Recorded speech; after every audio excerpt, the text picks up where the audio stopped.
Welcome to Thriving Tribesmen. My name is Curry, your host, and I'm excited to be making this episode. The reason why I'm making this one is a very quick one, very brief episode. I've had a conversation recently with somebody, and I was saying that it takes two people to make a sexless relationship, and they were like, they said to me, "No, there's not. It's not my fault. It's the other person's fault because they're the ones with the low libido, so therefore they're the ones that causing this." And I said, "No.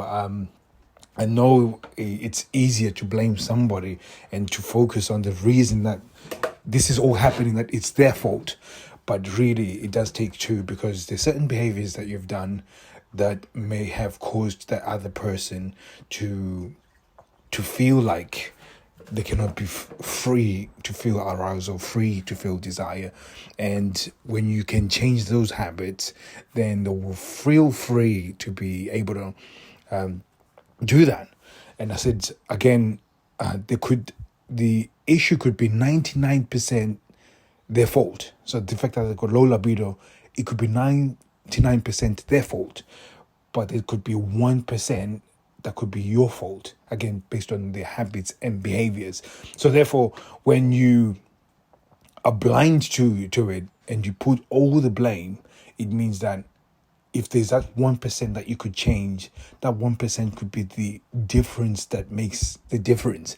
Because when you say it's not my fault, or there's nothing that there's no blame on me, it stops you from actually trying to be creative to changing it, because all of a sudden you are putting responsibility on the change of the relationship on them, rather than you actually looking at yourself and see, what have I done to contribute to this, and then therefore what can I do to change.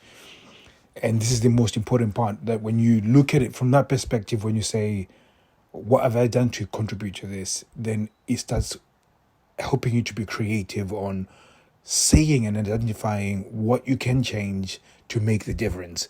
So this is a very important thing, and I thought I'm not even going to wait and make a massive episode on it. I think it's going to be the shortest episode ever, but I think it's a very important thing to look at.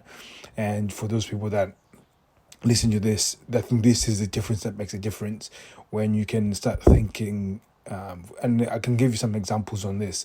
I think outcome dependency is a massive one, and what this is when we do certain things expecting our partner to then feel aroused. So for instance, if I wash dishes, if I clean the house, if I start cooking, if I do things, and then hope, in all hopes that she will look at that and think, "Oh wow, this is amazing," so then she doesn't translate that into arousal, or she doesn't feel aroused by it. Then we wonder, why am I doing all of this? Because we do this because she's told you that she's not in the mood because she's always tired, because she's always doing the dishes, she's always doing all these other things. You take over all of those things, and then all of a sudden she's still not aroused.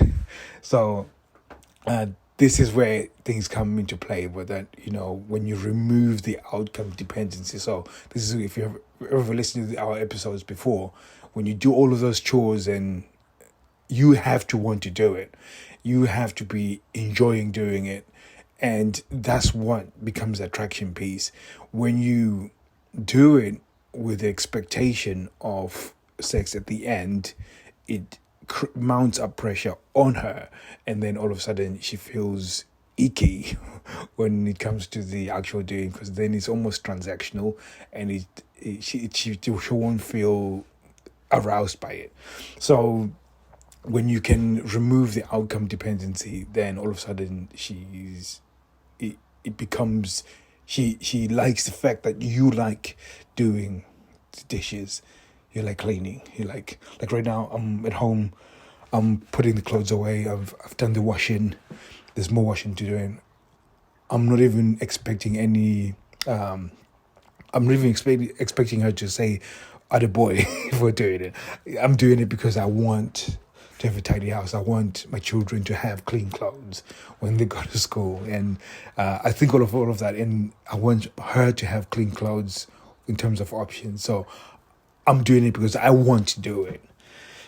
So this is the important distinction, because most people think that because they have high libido, it disqualifies them from blame.